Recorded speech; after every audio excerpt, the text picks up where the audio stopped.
नमस्कार, स्वागत है आप सभी का। आज की फाइट में मैं हूं आपके साथ हेमंत कुमार। आज का मुद्दा है थप्पड़ कांड, बड़ा सियासी खेल। उपचुनाव की वोटिंग के दौरान एसडीएम को थप्पड़ जड़ने की घटना ने टोंक के देवली उनियारा को सुर्खियों में ला दिया। अदालत ने थप्पड़ जड़ने वाले निर्दलीय उम्मीदवार नरेश मीणा को 14 दिन की न्यायिक हिरासत में जेल भेज दिया। थप्पड़ कांड पर सियासत भी तेज हो गई। कांग्रेस बीजेपी सरकार पर हमलावर नजर आ रही है और इसी बीच टोंक जिला कलेक्टर ने थप्पड़ कांड पर चौंकाने वाला खुलासा किया है। ये कहा कि बाहरी लोगों ने माहौल बिगाड़ा, ये प्री प्लान था। वहीं कृषि मंत्री डॉक्टर किरोड़ी लाल मीणा ने जयपुर में गृह राज्य मंत्री जवाहर सिंह बेडम से बात की। इस दौरान ग्रामीण भी मौजूद थे।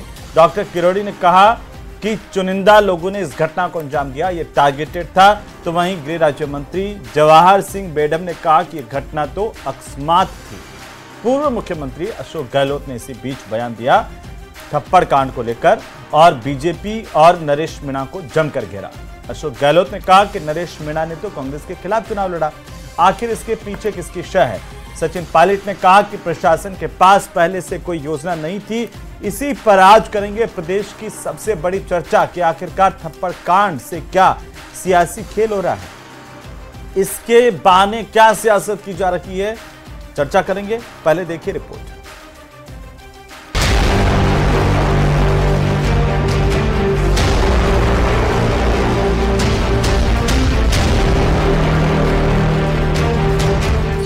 थप्पड़ कांड के बाद प्रदेश की सियासत गरमाई। एक तो प्री प्लान घटना हुआ करती है, एक अकस्मात घटना। यह घटना अकस्मात हुई थी। नरेश मीणा की गिरफ्तारी के बाद राजनीतिक विवाद गहराया।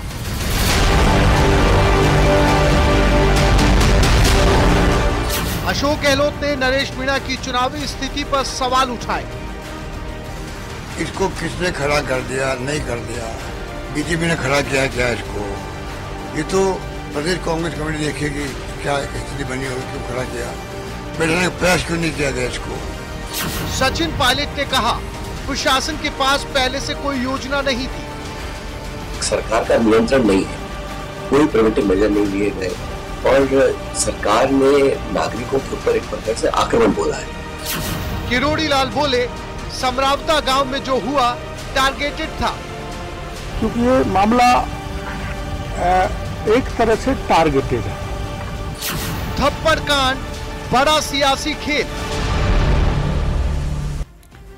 तो आखिरकार समरावता में क्या हुआ, क्यों हुआ, कैसे हुआ, जैसे सवाल अभी भी तरे रहे हैं। लेकिन राजनीति में कई बयान हैं जो एक के बाद एक दूसरे पर निशाना साधते दिख रहे हैं। आज उन्हीं बयानों की पड़ताल करने की कोशिश करेंगे। हमारे साथ खास पैनल मौजूद है। अपूर्वा सिंह हमारे साथ हैं, भारतीय जनता पार्टी की प्रवक्ता। डॉक्टर प्रदीप चतुर्वेदी हमारे साथ हैं, कांग्रेस पार्टी के प्रवक्ता। आशुतोष रावत हमारे साथ हैं, वरिष्ठ पत्रकार के तौर पर। और हमारे साथ हैं निरंजन पोद्दार, राजनीतिक विश्लेषक के तौर पर। आप सभी का बहुत स्वागत है। पोद्दार साहब, सबसे पहले आपकी टिप्पणी की, क्या जो ये पूरा का पूरा कांड हुआ वो राजनीति का शिकार हो गया या इस पर कोई राजनीति कर रहा है तो क्यों, किस तरह की राजनीति हो रही है?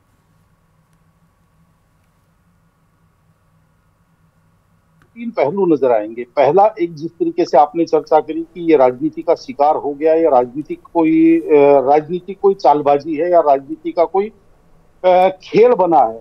दूसरी, इसके अंदर मेरा ये मानना है कि जो हमारे समाज के अंदर जिस तरीके से हम लोकतंत्र की बात करते हैं, लेकिन शासन प्रशासन जो इस समाज के अंदर जिसको कहते हैं जिम्मेदार पदों के ऊपर जो लोग बैठे हुए हैं, वो कहीं ना कहीं जब आपको अपने आप को मालिक समझने लग जाए और जनता को दोयम दर्जे का कहें या जनता को जब वो आप ये समझ लीजिए उनकी बात सुनना बंद कर दे, तो कहीं ना कहीं ऐसी परिणति होती है। ये मैं इसलिए कह रहा हूं क्योंकि जो समरावता गांव का जो ये कांड है, ये कोई पहले दिन ये एकाएक नहीं हुआ है। जिस तरीके से कहा जा रहा है कि ये अप्रत्याशित घटना है और ये अचानक होगी। देखिए हेमंत जी, जिस तरीके से ये विवाद चला आ रहा है, जिस तरीके से पूरे के पूरे स्थानीय लोग इस चीज को लेकर के वहां पे धरनारत थे या जिस तरीके से उन्होंने चुनाव का बहिष्कार किया, मेरा ये मानना है कि कहीं ना कहीं यहाँ पे प्रशासन से बहुत बड़ी चूक हुई है। क्योंकि जो कलेक्टर महोदया है सौम्या झा जी, उनको वहां जाकर के पहले लोगों से मिलना चाहिए था, चुनाव से पहले जाकर के उनको चुनाव का माहौल बनाना चाहिए था। लेकिन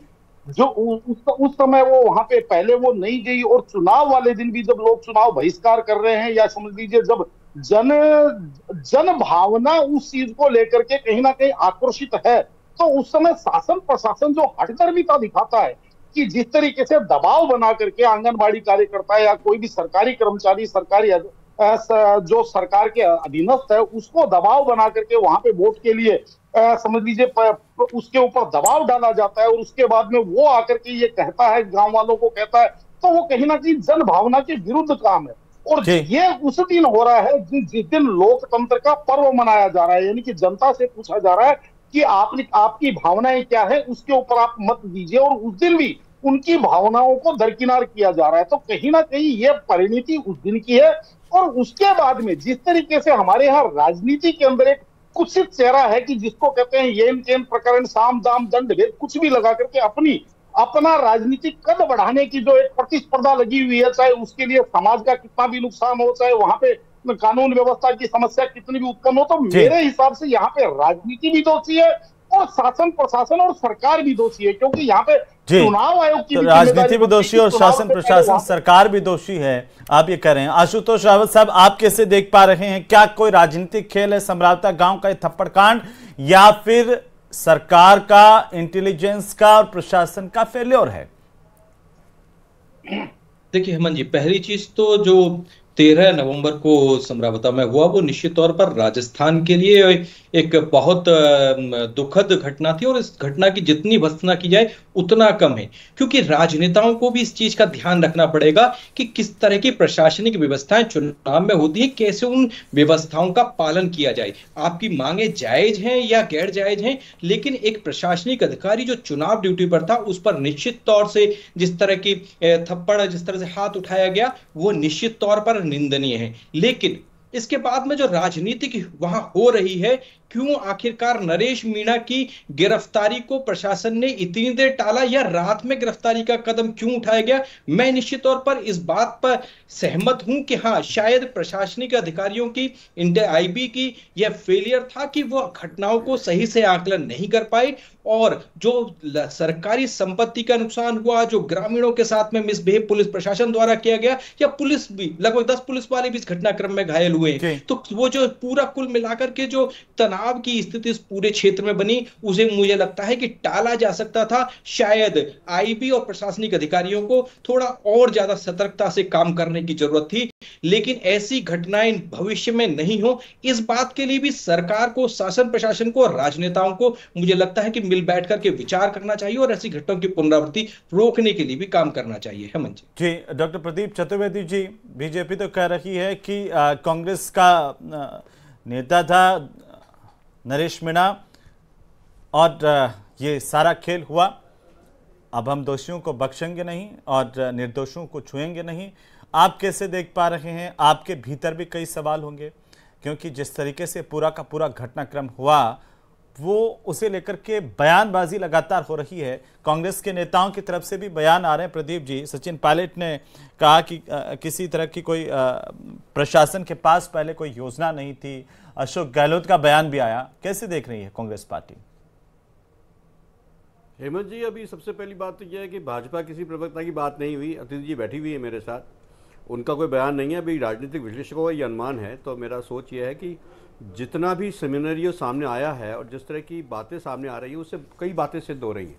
आप सबसे पहले देखें कि जो नरेश मीणा जो प्रत्याशी हैं और जो कांग्रेस के पहले सदस्य थे, वो उन्होंने बगावत करके चुनाव लड़ा है जी। वो आपके दिखाए गए फुटेज में दिखते हैं कि वो बूथ से बाहर निकल कर आ रहे हैं।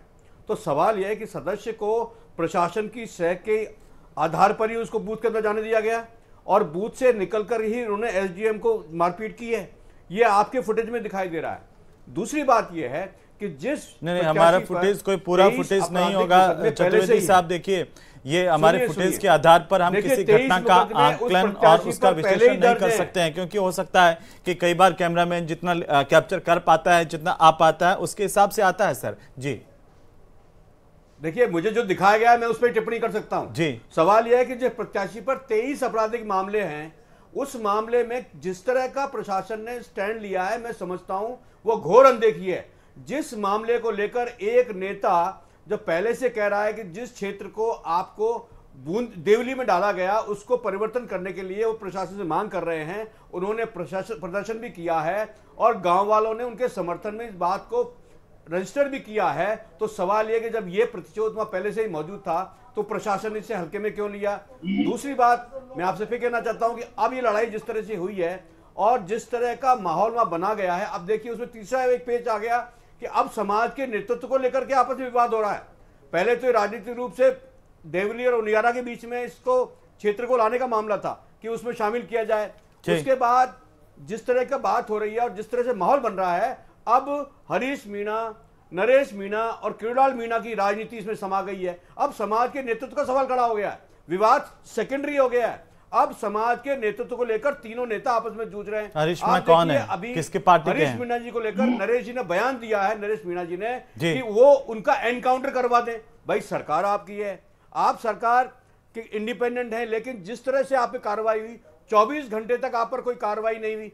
24 घंटे की कार्रवाई इसलिए हुई कि प्रशासनिक अधिकारियों ने पेन डाउन स्ट्राइक कर दी। आप ही कह रहे हैं सीधे सीधे तौर पर प्रदीप जी, जो मैं समझ पाया हूं और लंबा हो जाएगा बहुत ज्यादा, मैं चाहता हूं छोटी छोटी टिप्पणियां ही रहे। उन्होंने आज 24 घंटे बाद गिरफ्तार किया और देखिए पुलिस की अकड़मिता देखिए, रात को उन्होंने दावा किया। प्रदीप जी मैं वापस आ जाऊंगा, लेकिन भीड़ ने उन्हें छुड़ा लिया जी। तो जिस तरह का माहौल बनाने की बात पुलिस कर रही है, मैं समझता हूं प्रशासन के साथ ये उनकी एक मिलीजोड़ जो व्यवस्था है। आप कह रहे हैं सीधे सीधे शब्दों में कि ये बीजेपी का और प्रशासन का मिला जुला कराया है।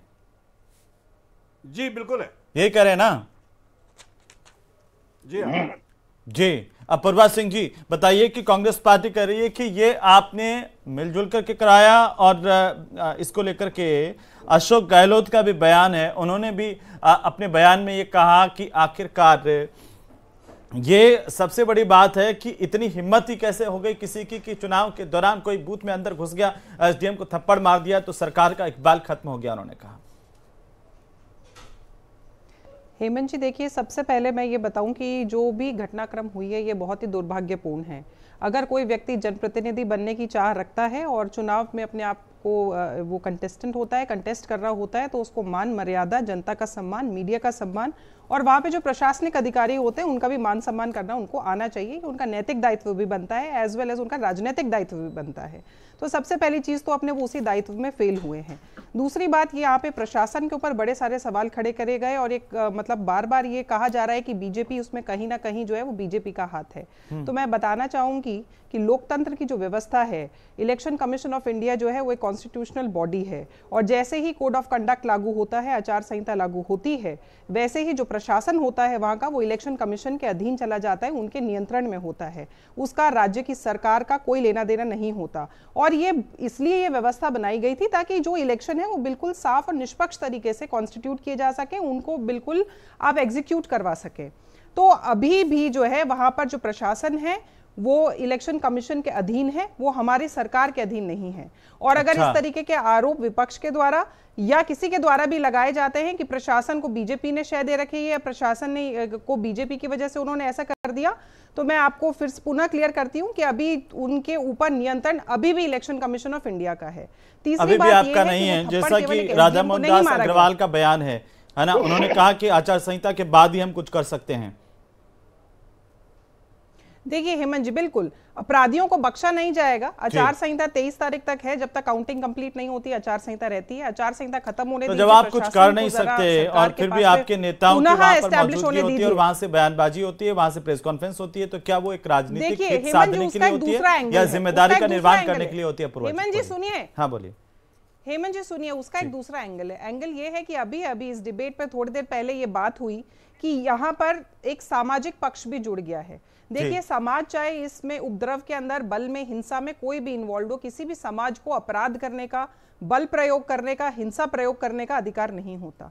तो जब समाज की बात जुड़ जाती है तो कुछ सामाजिक नेता वहां पर जाके समझाइश की, बुझाइश की, अपने अपने लोगों को थोड़ा सा डाउन करने की, या ये कहते हैं ना ठंडा मीठा करने की कोशिश की जाती है ताकि जनता की सुरक्षा हो सके, प्रशासनिक सुरक्षा हो सके, सरकारी जो है संपत्ति उसकी सुरक्षा हो सके, गांव की जान माल की सुरक्षा हो सके, मीडिया कर्मियों की सुरक्षा हो सके। ये अपराध केवल एक नहीं, ये जैसे ताश के पत्तों का खेल होता है ना, एक थप्पड़ का इफेक्ट जो है वो बहुत दूर तक गया है। जी तो हेमंत जी इसका इम्पैक्ट बहुत दूर तक गया है। तो प्रशासन अपना काम कर रहा है, मगर अगर समाज के कुछ लोग उसमें कहीं ना कहीं संलिप्त हो गए हैं तो उनको समझाइश करने के लिए अगर कोई समाज के बड़े लीडर्स वहां चले जाते हैं तो मुझे नहीं लगता कि इसके अंदर कोई भी परहेज होना चाहिए, क्योंकि ये समाज के अंदर शांति बना के रखना हम सभी का दायित्व होता है। और अगर किसी नेता की समझाइश से अगर शांति बनाई जा सकती हो तो इससे अच्छा कोई काम नहीं हो सकता। तो फिर आपके नेता ये क्यों कह रहे हैं कि नरेश मीणा तो कांग्रेस पार्टी का लीडर था और उसने जब इस तरह से उत्पाद किया तो सुनियोजित तरीके से किया। डॉक्टर किरोड़ीलाल मीणा का बयान कि समरावता गांव में जो भी हुआ वो टारगेटेड था। जो सूबे के गृह राज्य मंत्री है जवाहर सिंह मैडम, वो कह रहे हैं कि अकस्मात था। जिला कलेक्टर कह रही हैं कि पहले से प्री प्लान था। सबके बयान अलग अलग क्यों आ रहे हैं? नरेश मीणा जी को शायद अपनी, मुझे लगता है, हार का भान हो गया था और वो उससे शायद जो है जैसे एक ह्यूमन टेम्परामेंट होता है ना कि वो बौखला जाते हैं, वो उनके बौखलाहट में उठा हुआ कदम था और उसके बाद में जो कुछ भी हुआ वो उसी के कॉन्सिक्वेंसेस थे। तो पॉइंट ये है कि चाहे अकस्मात उठा चाहे कैसे भी उठा, वो केवल एसडीएम नहीं थे। उस वक्त उनके अंदर इलेक्शन कमीशन ऑफ इंडिया द्वारा डेलीगेट की हुई शक्तियां थी, उनके पास में एसडीएम से ज्यादा ताकतें थी, कॉन्स्टिट्यूशनल बॉडी की डेलीगेटेड पावर्स उनके अंदर। आप ये कहना चाह रहे हैं कि उनका फेलियर था? ये बहुत बड़ा अपराध है हेमंत जी, उनका फेलियर था जी हेमंत जी। जो चुनाव आयोग के अधीन वाला प्रशासन है उसका फेलियर था कि वो स्थिति का आकलन नहीं कर पाया, वो समुचित सुरक्षा व्यवस्था बूथ पर उपलब्ध नहीं करवा पाया, उसने गिरफ्तारी में देरी कर दी, उसने बाहर के लोगों को वहां पर जमा होने दिया और उसके बाद उसी ने लाठियां बरसाई वहां पर। हेमंत जी सुरक्षा व्यवस्था वहां पे मौजूद थी, हेमंत जी सुरक्षा व्यवस्था वहां पे मौजूद थी, मगर इशू ये है कि अगर कोई व्यक्ति सच में अपनी मान मर्यादाओं को लांघ करके न्यूसेंस फैलाने की वैल्यू के कारण ही अंदर जाए और किसी अधिकारी को अपनी ड्यूटी करते हुए, सरकारी कर्मचारी को अपने जो उनका निर्वहन है, कर्तव्य है, उसके निर्वहन करते हुए उसके अंदर बाधा उत्पन्न करे, तो उस व्यक्ति के साथ में प्रशासन जिम्मेदार कौन है मैडम? वो कर रहे हैं। फिर आपके हिसाब से तो कोई जिम्मेदार नहीं है, सब अपनी अपनी जगह ठीक है। हेमंत जी सबसे बड़ा जिम्मेदार वो व्यक्ति है जिसने कानून को हाथ में लेने का प्रयास किया, जिसने एक सरकारी कर्मचारी को जो है वो अपना कृत्य करने में, अपने अधिकारी को निर्वहन करने के अंदर बाधा पहुंचाई। प्रदीप चतुर्वेदी जी एक छोटी सी टिप्पणी है जो अपराधी कर रहे हैं, वो बख्शा नहीं जाएगा जी। वो व्यक्ति हैं जिन्होंने बाधा पहुंचाई, जिन्होंने इस तरह से हिंसा की, वही जिम्मेदार है सिर्फ इसका। पोदार जी मैं आ रहा हूं। चतुर्वेदी साहब छोटी सी टिप्पणी अगर आप मुझे सुन पा रहे हैं जी, जो अपूर्वा जी ने कहा। मैं सुन रहा हूं और मैं देख रहा हूं। मैं आपसे फिर कहना चाहता हूं कि सवाल इस बात का है कि 23 हिंसक अपराधों का प्रत्याशी चुनाव में है और वो मतदान बूथ से बाहर निकलकर एसडीएम की पिटाई कर रहा है। तो सवाल यह है कि क्या ये सुरक्षा का तो 23 हिंसक अपराधों का प्रत्याशी चुनावी मैदान में उतरने से पहले आपके परिवार का हिस्सा, मान मनोबल के साथ में, सम्मान के साथ में, आपकी पार्टी में, तब आपको भान नहीं हुआ, तब आपको ध्यान नहीं आया? पोद्दार साहब कुछ कहना चाह रहे हैं? हमारी पार्टी से निकलने के बाद उसको प्रेशर दिया गया, राजनीतिक प्रेशर देकर उसको चुनाव पहले भी तो सर ये चबड़ा के चुनाव के बाद भी आपकी पार्टी में मान सम्मान के साथ वापस आए थे। उनको संतुष्ट नहीं किया, इसलिए द्वारा आपने वही प्रयोग किया गया, बाहर निकाला है। कांग्रेस ये क्यों नहीं कहती? उन्होंने पर्चा दाखिल कर चुके थे, वो नॉमिनेशन भर चुके थे और उसके बाद में कांग्रेस ने उनको बाहर निकाला है। ये कांग्रेस के खुद की घर की आग है जो बुझ नहीं पाई और आज वो आग जो है वो आम ग्रामीणों तक, प्रशासन तक, सरकार तक और मीडिया कर्मियों तक बढ़ रही है। ये कांग्रेस के परिवार की चरित्र है, ये कांग्रेस के परिवार की गुत्थी है जहाँ पे अपराधियों को जो है वो प्रश्रय दिया जाता है, अपराधियों को जो है वो संशय दिया जाता है। अगर प्रशासनिक अमला इस पर अड़ता नहीं, पेन डाउन स्ट्राइक नहीं करता तो इनकी गिरफ्तारी आज भी नहीं होती। ये मैं आपसे कहना चाहता हूँ। ये भाजपा के बिल्कुल और आपके परिवार की क्या यही प्रथा है कि 23 संगीन अपराधों से ग्रसित जो अपराधी है वो आपके परिवार का हिस्सा बना रहता है? हरियाणा में प्रैक्टिस किया गया। इलेक्शन के 5 दिन पहले तक जो है वो मनाने की कोशिश करते हैं, जब वो नहीं मानते तो आप 5 दिन पहले जो है वो अपनी पार्टी से। मैडम यही तो राजनीति है जो कहती है कि कोई अपराध, कोई संगीन हत्या, मर्डर, बलात्कार के अपराध थोड़ी है, जनता की आवाज उठाते हुए लगे हैं, यही राजनीति। पोद्दार साहब कुछ कहना चाह रहे हैं? 1 मिनट में आता हूँ दोनों के पास। पोद्दार साहब बोलिए। ठीक है पोद्दार साहब, पोद्दार साहब बोलिए। प्रदीप जी 1 मिनट शांत होइए। देखिए हेमंत जी, अभी मैं सुन रहा था, 2 बातें यहाँ पे निकल आई कि जो शासन प्रशासन है वो अपनी जिम्मेदारी का निर्वहन कर रहा था, जबकि मुझे इस बात पे घोर आपत्ति इसलिए है क्योंकि शासन प्रशासन ने अगर अपनी जिम्मेदारी का निर्वहन किया होता तो जिस तरीके से वहां पे गांव के जो धरनारत लोग थे मैं यहाँ पे नरेश मीणा की बात नहीं कर रहा हूँ, मैं उन लोगों की बात कर रहा हूँ कि जिन्होंने चुनाव का बहिष्कार किया था। जो एक साल से यही मांग कर रहे थे, पिछले चुनाव में, विधानसभा चुनाव में भी उन्होंने बहिष्कार किया था जी। और चुनावों से पहले वो बहिष्कार की घोषणा कर चुके थे। वहां से 100 मीटर की दूरी पे एसपी यानी कि जिले का कप्तान वहां पे कॉबिंग कर रहा था, और वहां से 30 किलोमीटर की दूरी पे जिले की जो जिलाधिकारी है वो बैठी हुई थी, लेकिन उन्होंने आकर के किसी के साथ कोई मान मनोबल या किसी को समझाने बुझाने की बात नहीं करी। रही बात जो ये कह रहे हैं कि चुनाव आयोग के अधीन हो जाता है, लेकिन मेरे को यहाँ पे इस चीज की आपत्ति है कि जो मुख्यमंत्री जी उत्तर से पूर्व, पूर्व से पश्चिम और पूरे राजस्थान को पग-पग नाप रहे हैं, उन मुख्यमंत्री जी को भी इस चीज का भान होना चाहिए। वहां कुछ लोगों में असंतुष्टि है, खुद जाते अपने मंत्री भेजते, अपने प्रतिनिधि भेजते, क्योंकि यहाँ पे आप ये समझ लीजिए जब आप सरकार में होते हैं तो प्रदेश की जनता का एक व्यक्ति भी अगर किसी चीज को लेकर के असंतुष्ट है तो उसका सुनने का दायित्व वहां की सरकार का होता है, और इसका निपटारा अगर पहले दिन कर दिया जाता तो ना तो यहाँ पे ये दबाव की राजनीति, दबाव से वोट डलवाने की बात होती, और ना यहाँ पे इतना बवाल होता। हाँ ठीक, ये निश्चित रूप से जो नरेश मीणा ने किया वो असंवैधानिक रूप से, और उसकी उनको सजा मिलनी चाहिए, कि साथ में सजा उनको भी मिलनी चाहिए जिन लोगों ने इस कारण की उत्पत्ति होने दी। अपूर्वा जी। हेमंत जी देखिए, जैसे ही इस गांव में चुनाव का बहिष्कार किया जा रहा है, ये खबर उस दिन भी आई, वैसे ही वहां पर जो मौजूदा एसडीएम थे वो उनको समझाइश के लिए वहां पे पहुंचे भी थे। ऐसा नहीं है कि वहां पे जो प्रशासन है उसके द्वारा वहां पे समझाइश नहीं हुई, मगर अब प्रशासन के बीच में और ग्रामीण वासियों के बीच में तो समझाइश ऐसे होती है कि मैडम, कई लोग तो कह रहे हैं कि जबरदस्ती, जो अमित चौधरी है वो जिला कलेक्टर के कहने पर वहां पर जबरदस्ती लोगों से वोट डलवा रहे थे, यह साबित करने की कोशिश कर रहे थे कि वहां पर लोग बहिष्कार नहीं कर रहे, और यह भी कहा जा रहा है कि ये लोग तो पिछले चुनाव में भी बहिष्कार कर चुके हैं, विधानसभा के चुनाव में भी, मुख्य विधानसभा के चुनाव में भी, और ये मांग जो है लगातार अपनी उठाते रहे हैं, लेकिन किसी ने जाकर के इनकी मांगों पर ध्यान नहीं दिया है। अलग अलग बयान, जिला कलेक्टर का अलग बयान है, जवाहर सिंह मैडम का अलग बयान है, डॉक्टर किरोड़ीलाल मीणा कह रहे हैं उनका अलग बयान है जी।